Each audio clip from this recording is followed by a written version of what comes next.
Greetings to all who may watch this video. I wanted to discuss this issue of does a God really exist? Because as many of you may have already noticed, the internet is where many atheists come to rant and vent about how a God cannot possibly exist.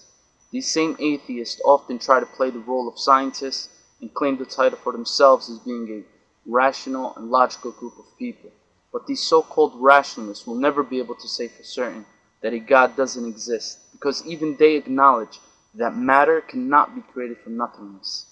The only rational explanation to me and to the majority of the world is that the universe was created by a superior being that exists outside of time and space and has no beginning or end. They will also never be able to logically explain many aspects of our lives, such as the feelings that we have, from love to hate, sadness, fear, and many of the other feelings that make us human. Nor will they be able to explain our instinct nature to feel guilty when we have wronged ourselves or others. If a God really does exist, He must have created us for a purpose, along with a set of guidelines to achieve this purpose. These guidelines must be free of any contradictions, of course, and errors, and must be a complete way of life to enforce justice and to help settle our worldly disputes.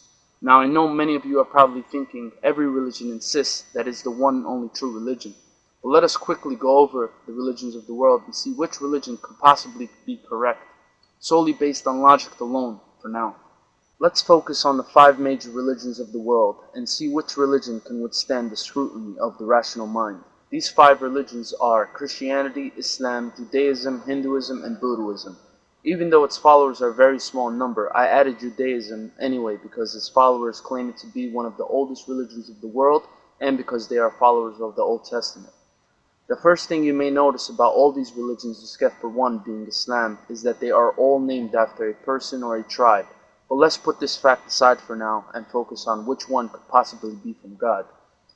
The first criteria I would use is which religion believes in one God. In Hinduism, Hindus believe in many gods, numbering in the thousands, while in Buddhism, Buddhists do not believe in any god or even the human soul. Both of these religions believe in a system called the wheel of life, which is the continuous process of rebirth called reincarnation. The 3 remaining religions claim to believe in one God, but the Christian belief in the Trinity, which is not mentioned once in the Bible, leads many people in doubt of it being a monotheistic faith.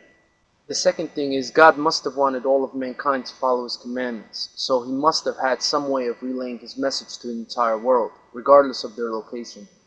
In Judaism, it's an exclusive religion. You must be born a Jew, and non-Jews can't even convert even if they wanted to. Christianity was mostly spread due to its followers' imperial ambitions, and according to their own encyclopedia called the World Christian Encyclopedia, Christianity has over 33,800 different denominations worldwide. They also believe if you have never heard of Jesus, their God, who they believe is actually His Son, came to die for your sins, then you will burn in hell for eternity. This also applies for children according to Christians.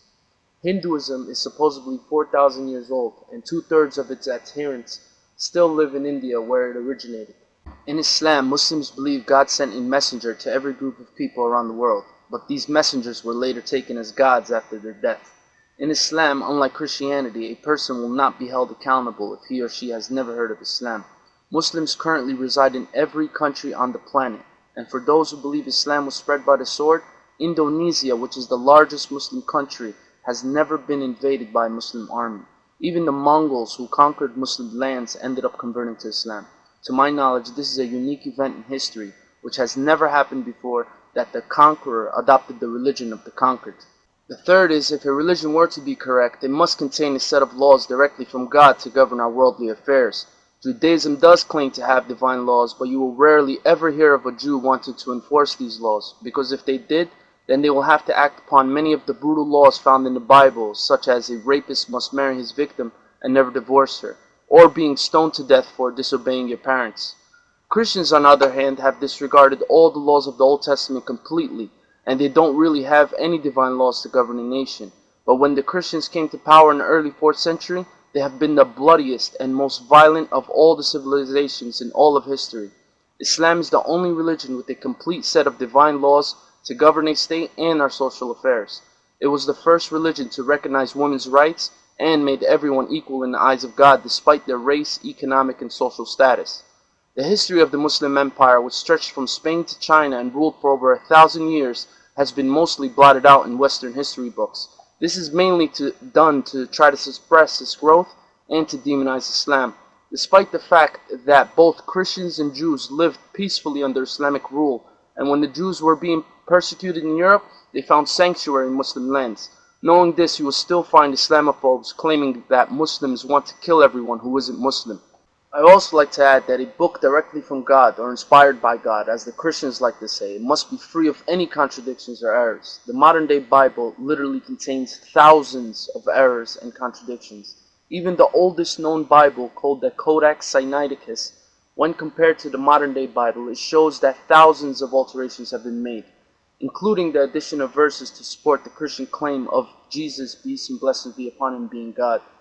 On the other hand, the Quran is still in the same form it was revealed and is 100% free of any contradictions or errors.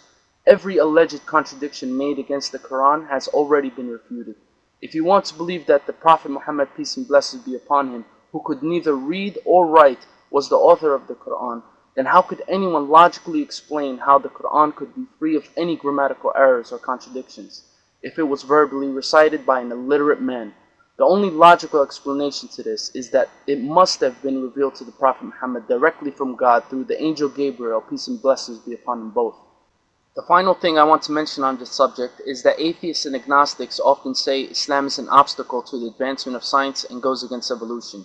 My response is this is simply false. When Muslims were in power, they brought the world many technological and scientific achievements. No one can deny early Muslim discoveries in the fields of mathematics, astronomy, physics, and architecture haven't paved the way for the future advancements in these fields. 50 years before the West discovered a vaccine, Muslim children in Turkey were being vaccinated against smallpox. Many of the same surgical instruments used by surgeons today were devised by a Muslim by the name of Al-Zahrawi.